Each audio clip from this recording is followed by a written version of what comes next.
Okay, people, it's episode 10, so I figured why not mix it up? That's right, it's me and you on camera. First time doing the podcast this way. For the Props Network, this is Just for Sport, and my guest coming up is NBA champion Caron Butler. That's right, he's had a successful NBA career, and his post-career may be even better. He's an entrepreneur, TV personality, and more. We talk about his life, which is just an amazing story. And hey, we just got nominated for an Emmy for Seeing is Believing, the Caron Butler Story, which I executive produced. We talk a little bit about that. We talk about Michael Jordan playing against a rookie Caron Butler, and then Caron Butler playing with who may be arguably the second best player in the NBA, Kobe Bryant, at least by Caron Butler's words. We also talk about what his life has been like during this pandemic, doing his work on NBA TV. He's got the Tough Juice podcast, and we talk about The Last Dance, the Michael Jordan documentary. One last topic that I know you all want to know: who's Caron Butler got to win the championship? Should the NBA come back? Adam Silver given the green light. Caron Butler and I talk about what this season has been like, and if they do resume, who he's got winning it all. All right, folks, here we go. Just for Sport in 3, 2, 1. All right, Caron, thank you very much for giving me some of your time on the pod. I really appreciate it. How are you doing on the West Coast? Man, I'm doing good, bro. Staying low. Today I had a substitute teacher that had a fill-in, which was my wife. So I didn't have to do all the Zoom calls and everything like that. So I've been chilling, so I'm grateful. Yeah, that's awesome, because we are all learning about what it's like to be a teacher. Fourth grade is different, especially when you got to show your work. They don't want to see, they carry the two and put that over it. Nah, they do it a whole different way now. Yeah. So even when you show the work, it's wrong. Yeah. My first 2 days of being home with my kids, three of my brothers, really. My youngest brother, he's trying to get into DCPS. My mom and my sister-in-law are all teachers. I called them up immediately, like, yo, I don't know how y'all do it. It's crazy. Hey, listen, from here on out, I'm telling you, when things hopefully get back to normal, and it will at some point because this shall pass, I'm taking apples, Starbucks coffee to the teachers that teach my children. That's awesome. Just to let them know my appreciation. Yeah, because they deserve it. I mean, oh man, we're one of the few countries that actually don't pay teachers like some of the highest salaries. That's a problem. It is. It really is, because they are educating our future. The president of the United States had to be taught by someone. All the way down. Everybody, in life, you, me. We all were brought up by teachers one way or another. And to think that in many ways, a lot of them are either thought of as like not very important and paid that way is really sad. Yeah, it's sad, man. And, whoever did teach, our current Senate president, I'm pretty sure they're not going to raise their hand and let everybody know that that they was the one. I'm just putting that out there. Just putting it out there. You know what I'm saying? Maybe the president before that. I taught him that. Yeah. I taught him that. Yeah. Like, what? Jesus. Oh, man. Just putting that out there. You have been on the go for so long, not just as a player, but now in your post-playing career. You've got podcasts, you're an entrepreneur, NBA TV, doing some of the Wizards broadcasts. How difficult was it for you to say, okay, I got to stop. I'm going to stop right here, and I'm going to be at home, and I got to adjust to it. Was that hard for you? Well, family is outside of faith, family is number one. And then, my family's safety has always been priority. And I actually removed myself from traveling 2 weeks prior to everyone being banned from traveling, just because I have a daughter who has diabetes, and she's immune compromised. So I would never forgive myself if I'm traveling to do a job that I love to do and that I really like doing, but something that I don't have to do and to put my family in harm's way. Yeah. I pivoted out that space immediately. I was just like, I'm going to work from, my home studio. If y'all need me, sound bites, whatever, I'm there. But unfortunately, I can't be traveling because of the safety of my family. So it was different. But at the same time, it's like, that's everything at the end of the day. Everything that all the hard work that you're doing is to, enhance your legacy, your Yeah. descendants. So Yeah. I didn't want to put them in harm's way. That's understandable. And I'm sure, like you mentioned, family first for you in your thoughts of staying home. It's like now you get to see them all the time. So there are probably a lot of moments that you're like, man, you didn't get to witness, and now you can. Man, bro, I spent because immediately I've always been a guy that wanted to make a seamless transition from Hmm. retirement. So I never really retired because I went right into my second act. Yeah. And this is the first time that I have had to just be kind of back. And now Yeah. I'm still doing a ton of work. Like I'm shooting my podcast, I'm doing interviews with close friends like yourself and things like that. But outside of that, it's just like I'm picking and choosing exactly what I want to do. But for the most part, I'm spending more than, 14, 15 hours amongst my loved ones daily. Yeah. And that's a big thing for me. How much do you enjoy Tough Juice podcast? Do not just enjoy doing it, but like to understand the technical aspects of it? Because some episodes you got like four cameras, everybody talking. I know it's a lot, but it actually, once you learn it, it's pretty seamless. It's pretty cool to do it this way. Yeah, I actually enjoy doing it like this a little more. Like I always wanted the visual and audio component because I think that audio wise is cool, but people love the visual because they love to see like the host and the person that you're asking the questions with, this featured guest, just getting all animated and into it. So I I'm a huge visual guy, and it's been fun because right now this is a time where I mean absolutely nobody can say that they can't come on. Yeah, yeah, You know what I mean? You you you yeah. you, you practice to stay at home and social distancing, so you got to be available. Yeah. And it's easy to just click on and just hop on for 40 minutes or 35 minutes or whatever the case, wherever the conversation may take you. And I've had the privilege to just meet a lot of people in my life where I don't I don't typically have sports conversations. I'm talking about life. I'm talking about entrepreneurship, talking about mental health, physical health, all those things. And it's something to take from, everyone last from my shows. Yeah.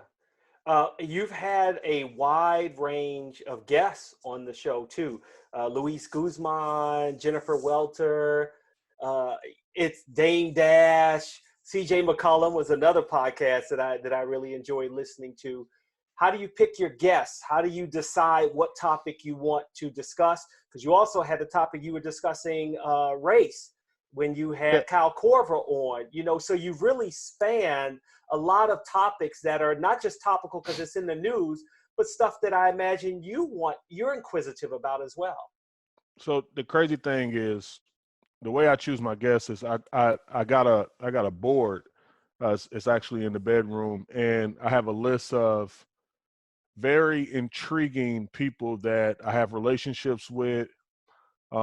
It's just like a catalog of names, and I go down those names that's in my phone that I have personal relationships with, and I'm just like, it'd be dope to talk to him about this topic one day. It'd be great to kind of elaborate on this, because what happens is that, us as, celebrities or, influencers or whatever, we're at all these gathering locations so many times, and you bump into, people that you drawn to, the energy, and you're like, whoa, I didn't know he was so cool. I would love to talk to him about.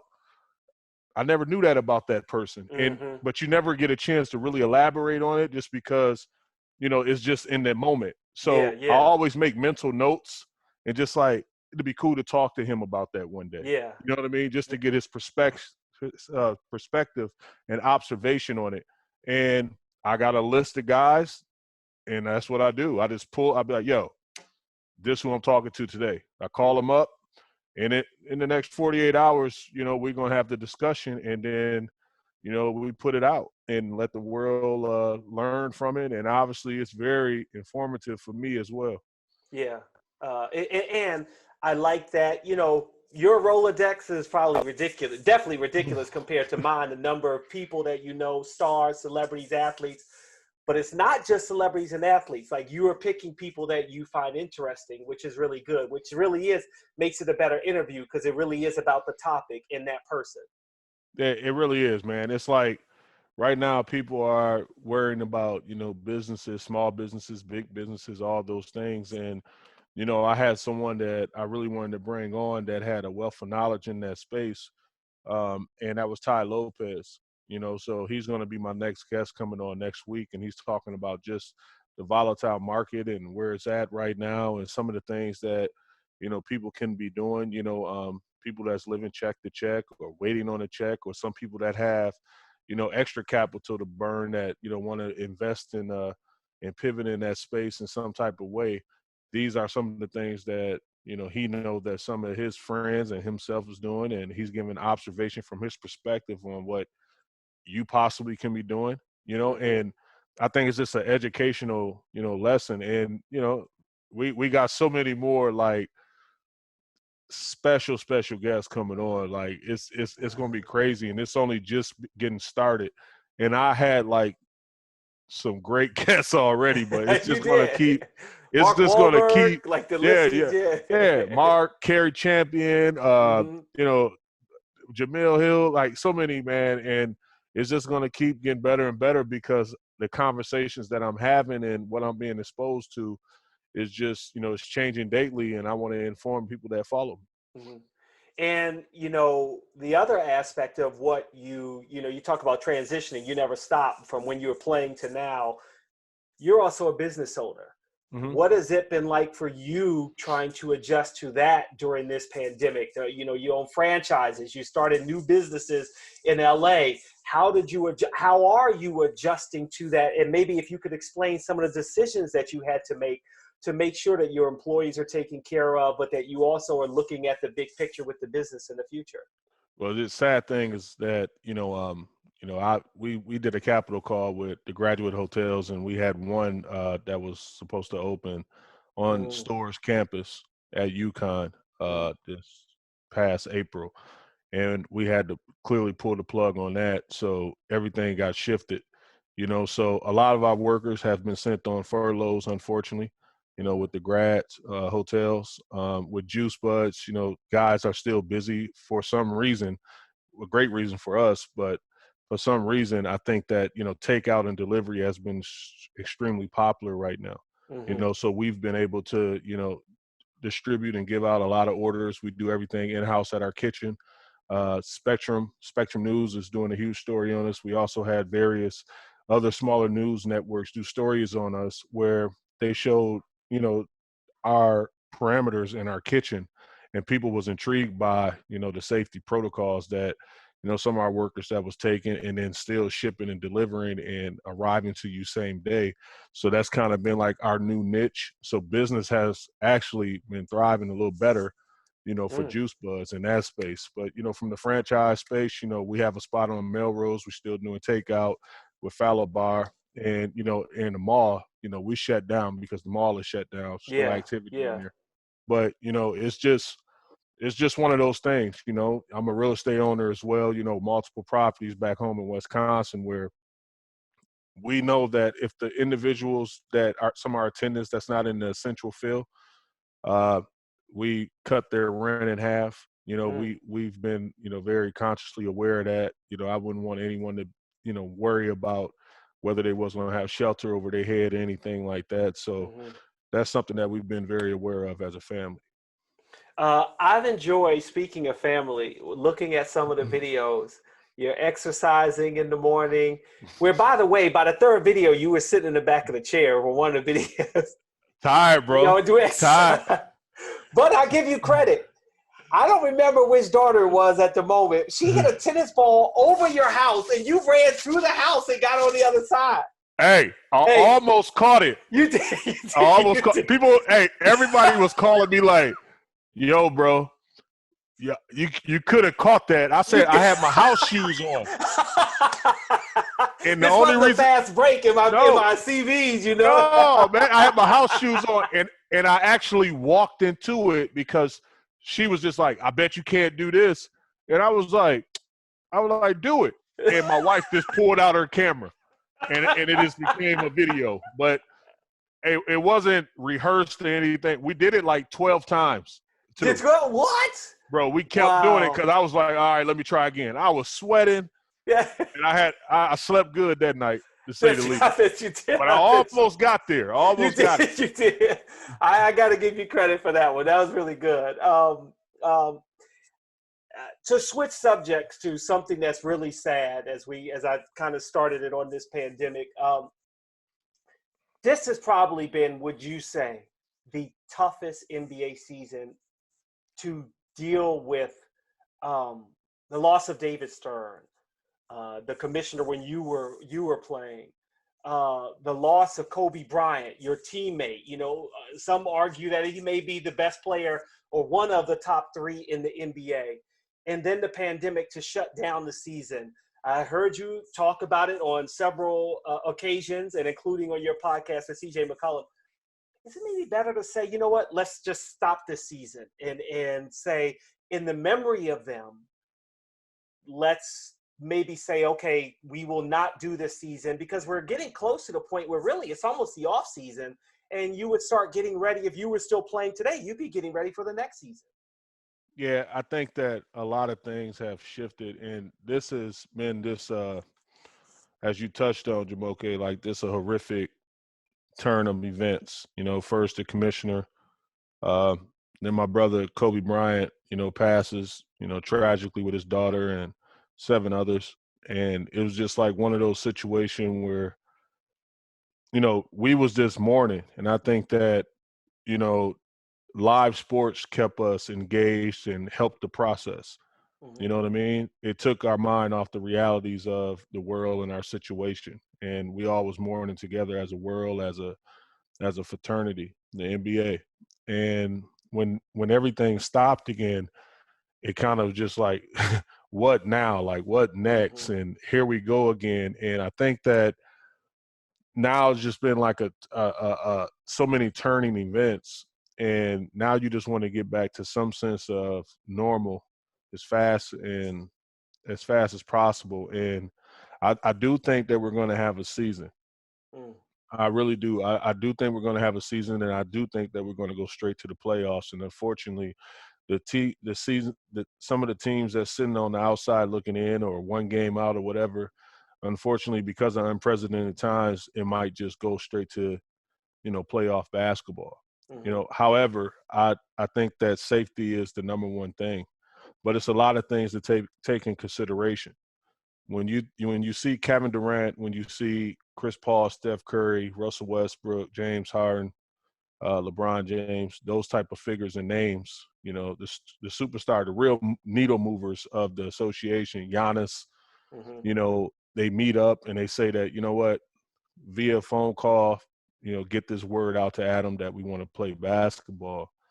They understand that it's risk, and they understand that, but they feel like for the best interest of the game of basketball, Mm-hmm. um, it's time to give it a shot and see what happened.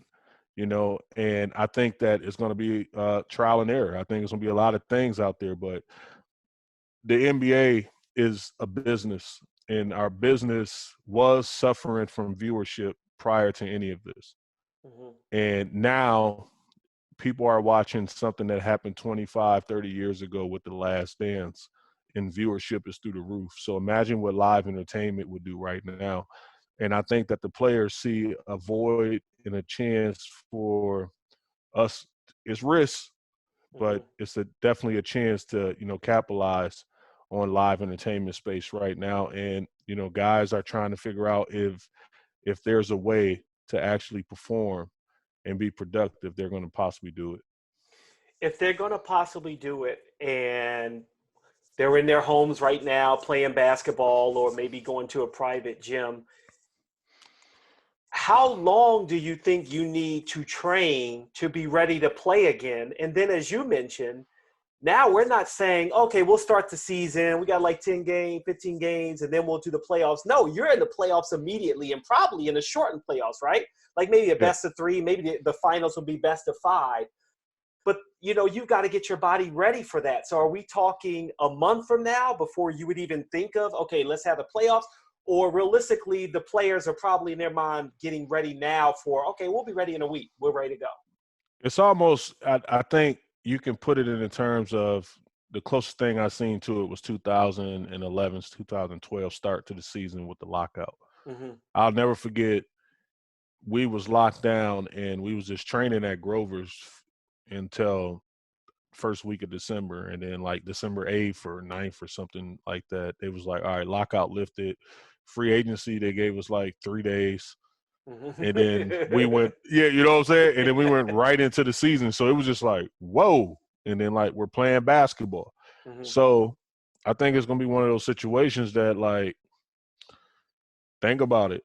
First week of December, lockout year in 2011, 2012.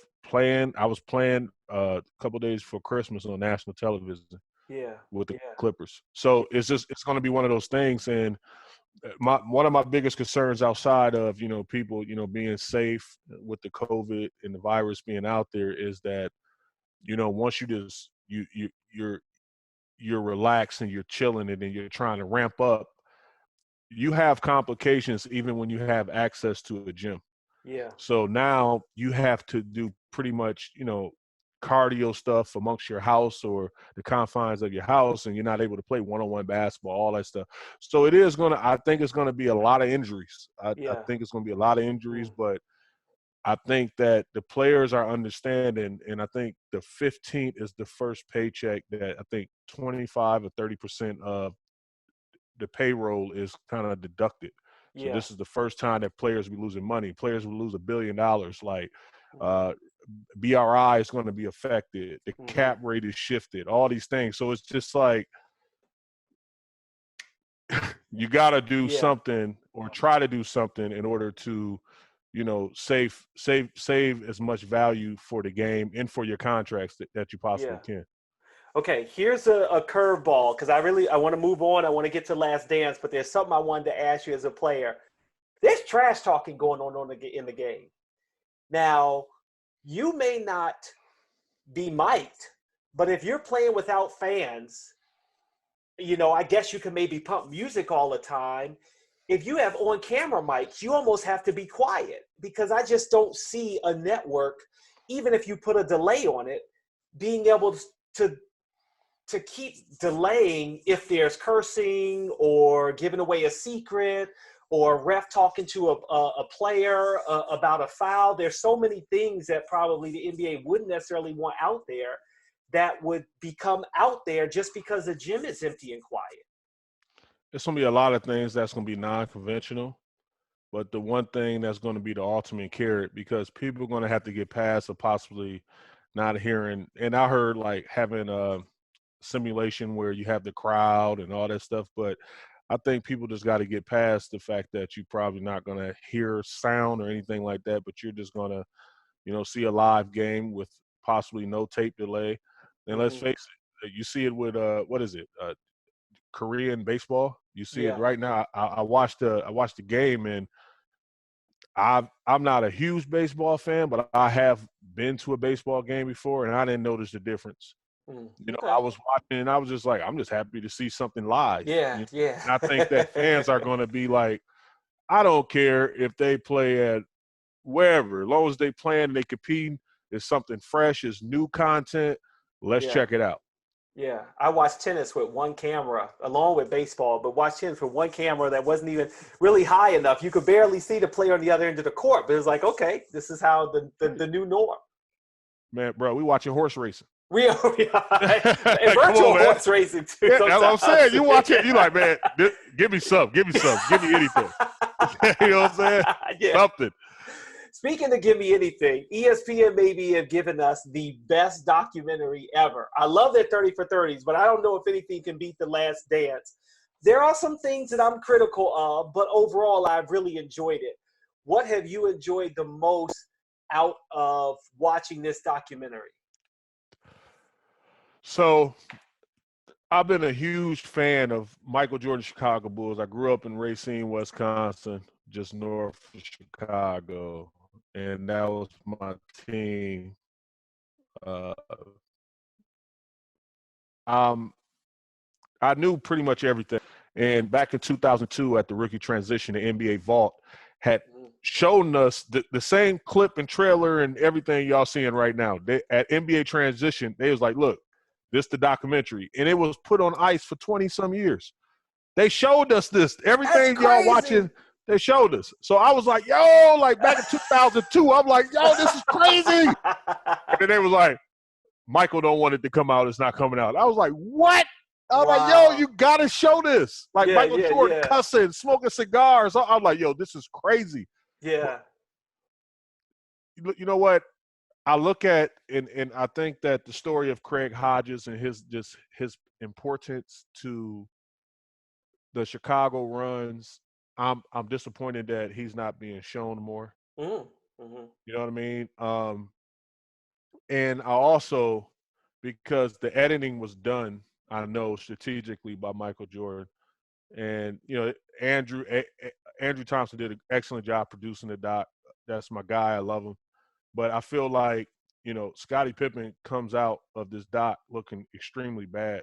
And I wouldn't be shocked if he give his version on his own doc someday. Wow. Yeah, because I just think that from a legacy standpoint, you already knew the Tony Kukoc thing. Now you see the layers of the contract situation, electing to have surgery right before the season because you was disappointed. Like, it's so many. It's like, man, I can't wait till Scotty come out with his own doc to give his the who, the what, and the when, and the how, his version. I can't wait for that. Yeah. I do think they put Pippen and Krause in a really bad light. Now, I don't agree with Krause about the players do. Come on, it starts with the players win a championship. Okay, we can admit, even for me, okay, fine, I can say, yeah, I was a producer and I did some stuff on camera for the Wizards, but I know that the winning had to do with the players on the court first. Yeah, I was shocked when he said players win. I would say organizations win championships. I was like, whoa. Yeah. Yeah, that's part of it because the organization is obviously the platform and they build the culture, right? But the players ultimately do both. They give you a platform because people want to watch them. They're the carrot. You know, no one's showing up to see some of these owners play basketball. They're coming to see the players. And I think that what's unfortunate as well that a lot of people aren't talking about, and I'm glad you brought it up, is that with Michael Jordan and Scottie Pippen and all those guys, this is the first dynasty. You think about Shaq and Kobe, God rest his soul. Detroit took them out, where it was just like, well, maybe it's time to split them up. When you think about, you know, the big three, Miami went through them. When you think about the big three in Miami, you know, San Antonio got in them. San Antonio gave up one if it wasn't for the Ray Allen shot. We'd probably be looking at LeBron and his legacy totally different right now. And with the legacy of Michael Jordan and the Chicago Bulls, Scottie Pippen, all of those guys, front office inserted their self into that. And it was just like, why would you mess up something like that? Basketball fans got cheated out of history because of, you know, some kind of, I would just say incompetence from, you know, front office. You know, just thinking, you know, your ego and not mistreatment and all that stuff. So it's going to be more dynasties. We saw something, a glimpse of it with the Warriors, but it's going to be another dynasty. And this is a lesson for front office. If it's a luxury tax, pay it. Treat your players right because players win championships. Yeah. And the organization is there to support the players is 100%. What it is. I also feel like the tough part for me as we get ready to watch the last two episodes is that ending to 7, that was tough. I mean, to hear Jordan almost starting to tear up about, hey, don't blame me for being who I am.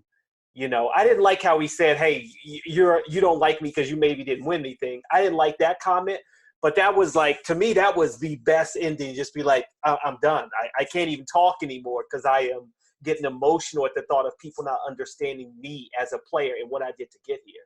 because I think that he said it so well and on point that was just Michael Jordan pulling back the curtain and being completely authentic. And people never saw him in that light. You always saw Jordan perfect, Gatorade commercial, Be Like Mike, Space Jam, all this thing. This is Jordan just being authentic, crying, being real, cut the camera because I gave it to you 100 proof. Now you want it watered down. I gave it to you 100 proof. Yeah. I told you exactly what it is. Look, I went about it a non-conventional way, and success is not conventional. Like, you have to be, a little wired different. You got to be able to take a little, different approach to certain things. And I think Michael is the epitome of that, man. And that's why everybody continue to chase the ghost of Michael Jordan. Like, you know what I mean? And there's only one person that came close to that, and that's Kobe Bryant. And you know what, CB, in some ways you're selling yourself short about being close to it, because you, I think, have a very magical way that you can describe your career against Michael Jordan. Your rookie season was his very last season. Yeah. And you're playing against Michael Jordan. And 3 of the games you had double figures. So, you may not have just given it to him per se, but you held up your side of the bargain with the Heat. What was that like playing against him? Yeah, listen, it was so crazy because Pat Riley had came in and he was like, I'm going to tell y'all something. I don't want to see nobody shaking his hand, wearing his tennis shoes. I don't want to see none of that shit. In the locker room, he tough, everybody like, yo, Pat Riley tripping. And then all of a sudden he get out there. Hey, Mike, I'm going to put your number in the rafters. This for you, Mike. Hey, we was like, what? What is he doing? I was like, what is he doing? And he retired the number. But it was like, yo, pay homage, man. Like, it's the greatest ever. And, man, it was just a special time. And every time I saw him, Kobe, any of them, it was just like, you wanted to have your best game because you knew you was playing against that's the standard. And you I want to see where I gauge. You know what I mean? Like, it was like special. It was just like special times, man. Kobe, Mike, LeBron, like them dude, like, you like, yo, I got one tonight. Like, get the popcorn. I'm gonna see where I'm at. If I get double figures, I'm solid.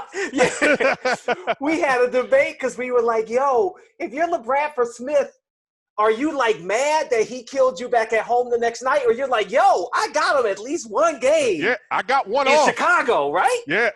It's like a boxing match. You're not going to land all your hits. But that one hit, boom, might be a knockout. He remembered me. He remembered me so much, he put me in his dock. That's what I'm saying. That's exactly what I was saying. Hey, I'll put it on repeat. I'll be telling my kids, hey, come here, look, Michael Jordan. He talking about me. He talking about me. That's right. That's right. He said my name. Yeah, your daddy a bad man. Your daddy a bad man. What? Do you remember the emotion you felt like that first game, walking on the court against him? Because actually, the funny thing is, the first game, you had 5 points. Jordan had 8. So maybe that was like the beginning of the season, your rookie season. You're starting to try to feel your way into it. But were you nervous? Did you like stare at him when you didn't think you should be staring at him? That's the GOAT, man. I was just watching him. I was watching his mannerisms. I was watching the way he was moving on the court, how he was getting to his spots. Like, he just knew his way around the court, different than everyone else. Like, he was praying. He knew exactly what he wanted to do. He got it. He got to his spots every time and just dissected, the game and the feel of where his opportunities was going to come from. And I was just in awe because I've played with super duper stars, like the guys that you can't tell the story of basketball without mentioning. So I've got accustomed to just doing my thing in the midst of it. I've played against Mike. I played with Kobe. I've played with Gilbert when he was Hibachi. I played with Dirk. I played with Blake, Chris Paul, Kevin Durant, Russell Westbrook, like, Giannis. Like, I play with every, you know what I'm saying? So, like, it just teaches you how to don't be in awe of what you're watching. Mm-hmm. But I was a hell of a student of the game. I used to always watch film afterwards because I was just like, did he just really drop 48 or did like? So I'll watch film and be like, because I had to rewatch it because I didn't want to get caught up in it in the midst of the Yeah. game. Yeah. So Yeah. it was special, man. Yeah, because it's funny because, I mean, I guess technically, even if they're not dynamic plays, you get 10 a quarter, you got 40. Like, and you can, maybe do not easily. Obviously, the NBA is hard, but, lay up here, jump in here, a few free throws. It's like, boom, I got my 10. Okay, next quarter, next quarter, next quarter. But, I mean, it's just so dynamic. Yeah, there's certain guys that went in, man, that just said, look, I'm going to score 6 to 10 a quarter, and they get funky and they get it off. Mm-hmm. LeBron, I mean, there's been a couple guys that have been able to do that. LeBron's been consistent for a long time with his all-around game. Mm-hmm. But I used to watch, we've been in the locker room. Kobe be like, yo, get your shots early. Like one of those nights, and you'd be like, get your shots early. And then there he go. Yeah. There he go. He going off. Yeah. What was it like playing with Kobe? You got to play with Kobe in 2004. Was he the closest player to Michael Jordan that you got to play with, which is different than playing against him? But in your mind, I mean, it must have been amazing to play with him as you were coming into your role. That, you know what? It was crazy because everything that they taught me in Miami was just like a build up to what I was about to experience with the Lakers, because I always just taught to, CB, do this, do that, pay attention to this, pay attention. So he wasn't available for that season to be like the leader that we needed him to be and a franchise guy. Mm-hmm. And then all of a sudden, I still had Eddie Jones, Brian Grant. They did a great job as well, but just still wasn't the same having that one guy. Mm-hmm. And then all of a sudden I come to the Lakers, and Kobe was just that. He was telling us what to do, showing us, and doing it in the game in real time. So it was just like I saw his work ethic. He was a big brother to me. He took me under his wing. And then, he was in the game. I saw him like, okay, the hard work, the preparation, all that happening in real time. And it was just special to watch. Yeah. When he passed, was there a moment, something that you remember that, I know you got interviewed a lot after, almost immediate after, but even like, maybe last week, or you showed some videos of him in his high school days dancing, just some things that maybe keep popping into your head, remembering Kobe. I always remember our last conversation where, Kobe used to always tell me to just stay goal oriented, and, we're going to be even better, in our second acts, and you're still going to be hitting game winners and things like that in your next act. And that's what I was just, man, I still look at text messages and stuff like that. I've had numerous times, because he was someone that I used to reach out like every other week. I just, we talk about our kids, we talk about business, we talk about, relationships and connections. If he can help me with anything, if there's ever anything I can help him with, all those things. And you just miss it, man. It's like a void that can't ever be replaced or filled or refilled back up. But I know he with me, man, like in spirit. And, I try to just continue to stay true to exactly what our conversation was, that our second act is going to be better than our first. And that's why I go so hard, man, because I know he's watching, and, he's put me on the right path and gave me great guidance and leadership as a big brother before he left. Yeah. You're really tough juice before DC, but I know Coach Eddie Jordan gave you that name. Would you say that does the time with the Wizards still haunt you in terms of what you think the team could have been that didn't accomplish it, especially maybe after winning the championship in Dallas, knowing what that feeling feels like of putting on that championship ring? Because that team of you, Arenas, and James, I mean, at one point, all three of you were averaging 20 points a game together. Like, it was so dynamic to see you all play, and you had a good supporting cast around you, but never quite put it together. You know, I always it would hurt more if Dallas and other things didn't happen because go to Dallas, you go to you win a Western Conference title, you win a championship, and then I went to OKC, you win a division title, you get a couple games away, you lost in the Western Conference Finals to the eventual champs.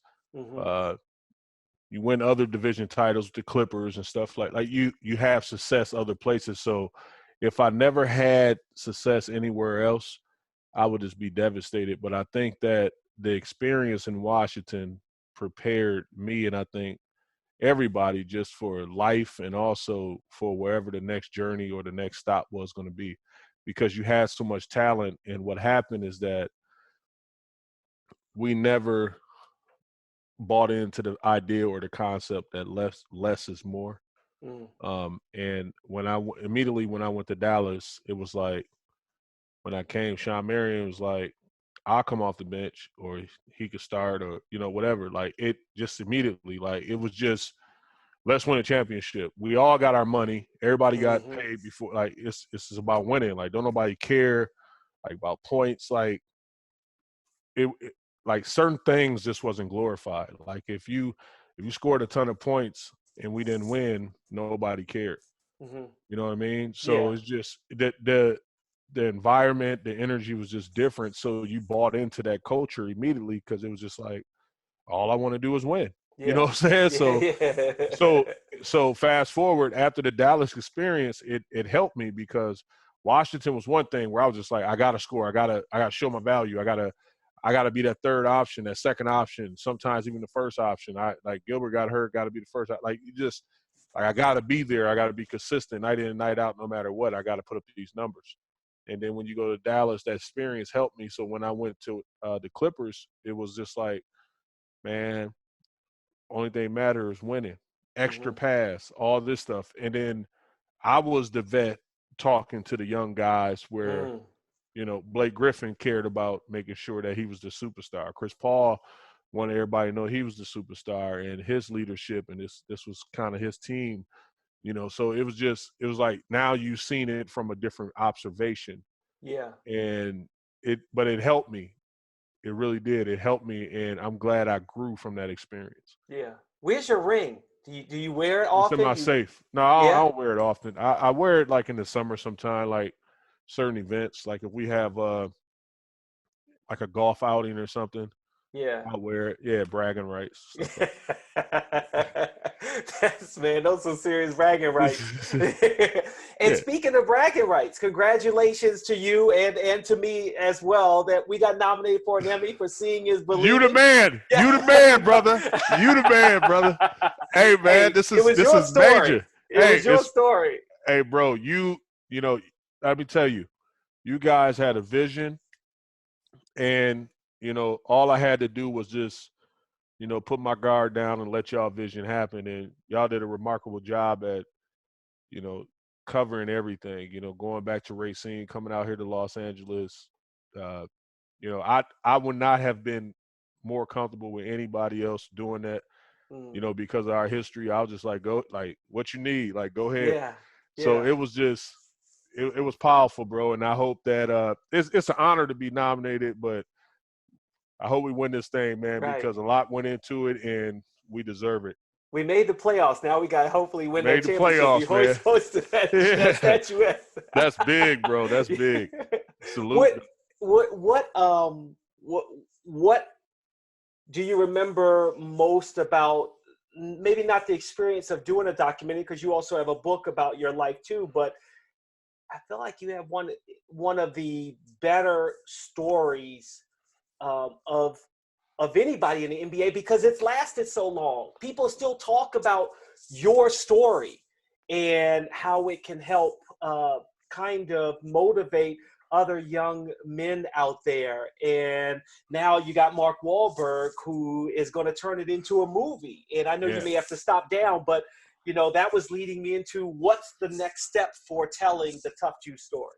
Well, I'm telling it in different versions. Like I'm going to announce sometime next week, but I'll tell you now. But with a certain publishing company, Breaking news. we got a children book series that's coming. What?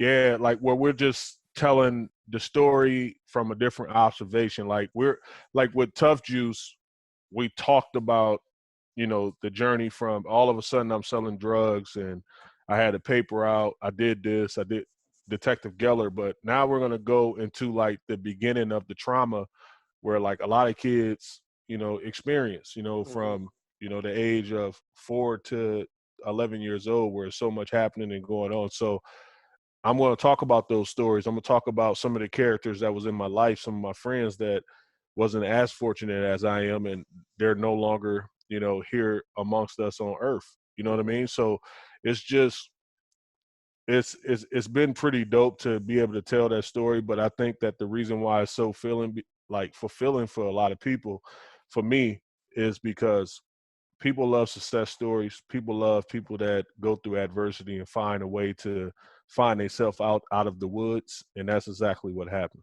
Yeah. Oh man, it was great, and thank you very much for letting us be a part of it. And we look forward to getting to the movie. If I can get an invitation to the red carpet, the first debut, I may just buy a plane ticket. I'll just be out there, be like, "Hey, Karan, what's up? What's up?" It's going to be so great to Powerful, bro. see. Yeah, and you can catch Seeing is Believing, the Caron Butler Story on Monumental Sports Network Crazy. as well. It's pretty amazing. So you got a children's book. What else are you doing? I mean, it's wonderful to see you kind of just grasping in really putting yourself out there, exploring different avenues of not about making the money, but really just exploring what life has to offer.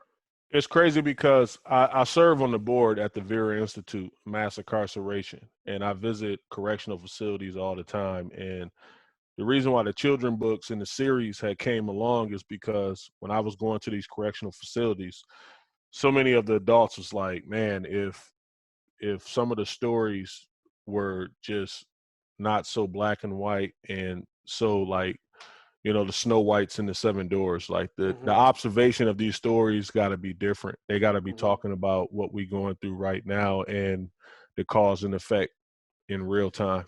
mm-hmm, And I was just like, whoa, like that's powerful. And it gave me a thought and the idea that I have a massive platform and a lot of people have seen Seeing is Believing. A lot of people read the book. A lot of people are going to watch the movie and they see different things and they see me as somewhat of a successful individual on television because you're on television or you have mm-hmm, followers on Instagram. mm-hmm. And they're like, you know what? I want to be like that or be somewhat like that one day. So it's very important that I not only inform, but I educate.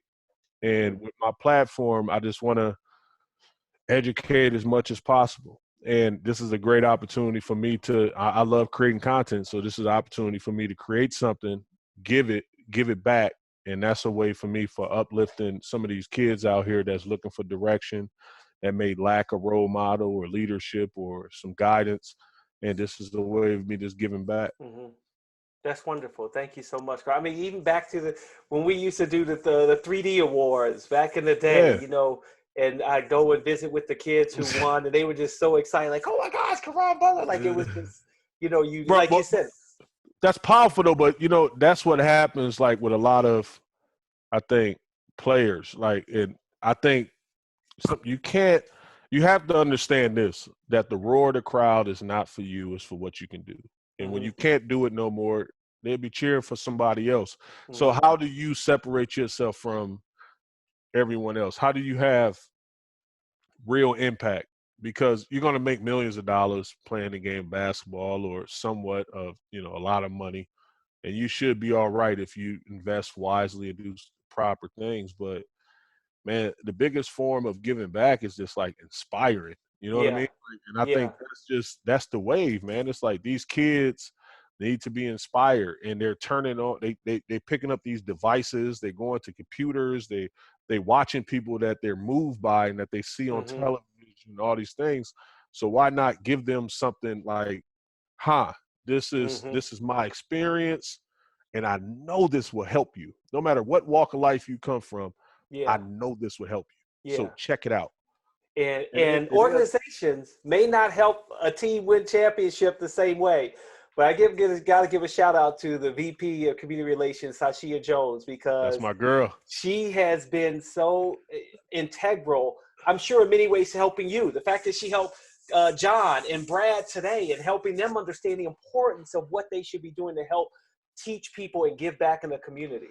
Man, listen, Sashia Jones, Darren Jenkins, Jackie Miles, all look, they the realest. You know what I mean? And Sashia, I call her the mother of the Washington Wizards. I was just like, yo, you're the mother, like you're everybody's mother. Like you take on that role without even knowing, just because, you know, when I was there, she always made sure I was straight. Sashia would not let any wrongdoing or harm come to me.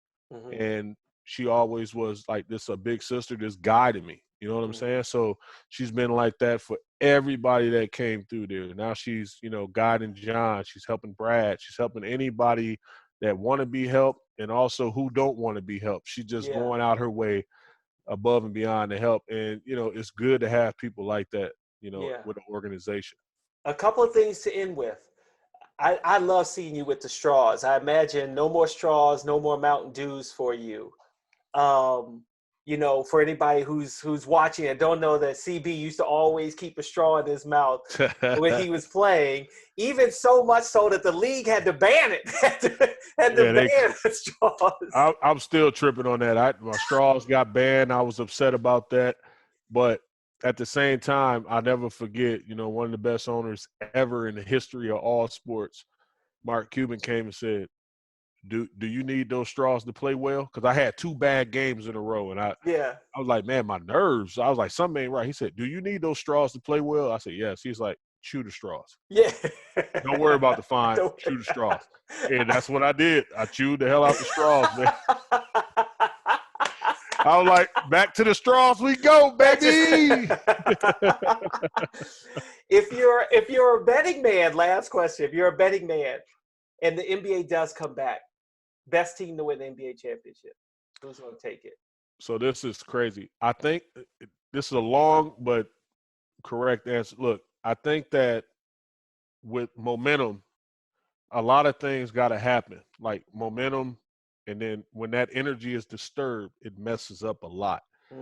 LeBron was having just one of those moments where he went through the Bucks. He beat Giannis on the head-to-head. He was guarding him. Kawhi Leonard. He had a great road win, came back. Like it seemed like they were starting to get out of that funk. And boom, this happened. And I think that a lot of people are just going to be out of rhythm, out of flow. Now, the 2 teams that really scare me, we all know, and to your point, and I think this is going to be accurate, there's going to be a 3-game series in the first round, second round, possibly finals, the conference finals. So think about this. If you had to play James Harden, who's rested, and Russell Westbrook, they can win you a game or 2 games in a 3-game series. You see what I'm saying? Yeah. That is a scary team. That is a scary, scary team. But my favorite to win outside of that, I'm still going to go with the Lakers just because I think that the urgency will be there for LeBron, because watching this Jordan doc and watching, you know, everything and the information thrown at him, I think he really understands that he still have some ways to go before his legacy is matched up with a few guys that he's possibly chasing still. And, you know, that's the only way to make it right if you win, because I think after this season, you may have one more where you got a favorable chance. But after that, I think that that window is going to be closed. Okay. I got one more question for you, actually, because you brought up something that I'm going to insert earlier in, because you mentioned, or maybe I'll leave it where it is. You just mentioned LeBron legacy playing in LA. Was recording, doing Space Jam 2. And I remember doing a Jordan doc, they talk about those pickup games, building this, you know, a state-of-the-art basketball facility so Jordan could play while he was filming. Did you ever play, and what was the wildest pickup game where you were like, man, this is like all Hall of Famers. This is the best. It's better than an NBA game watching all of these guys play. That was crazy because remember the Pump It Up Joe Budden's video? Yeah. I'm the guy in the Pump It Up video at the end dunking. I'm I don't dunking remember the it ball. that well. Okay. Yeah, pump it up. Yeah. I'm dunking at the end of the video with all the girls dancing with the basketball jerseys, right? So that night, everybody wanted to, play a little pickup game. And this is like in Dade County. So, like, I mean, all the players, I think Zoe Summer Groove or something was going, all the NBA players was down there. So we ended up playing pickup outside, and everybody that at that Summer Groove that year of 2003 was out there on the basketball court playing basketball. So you think about Tim Hardaway, all the who's, man, everybody. They was out there on that pickup court playing basketball. That's pretty cool. That was like the craziest. I was just like, yo, this is sick. And outside of that, playing at the Berry Farms where you got Michael Beasley, Gilbert, myself, Kevin Durant, everybody just pulling up. Yeah. Like that was just, it was always fun just because, anybody can be on the court at any given time. Yeah. Thank you so much, CB. I really appreciate you coming on Just for Sport. Thank you. No problem, brother. All right, y'all. Hope y'all enjoyed the pod. I did. I want to thank Caron Butler again for joining me on this pod. I'll be doing more of these on the Props Network YouTube page, but you can catch my past pods on Apple Podcasts, Google Podcasts, Stitcher, iHeartRadio, Spotify, Pandora, all of those. Please support. Leave a review. I really appreciate it. Hope you enjoyed it, and we'll have more to come. Next week, my guest will be David Aldridge from The Athletic. Ciao for now.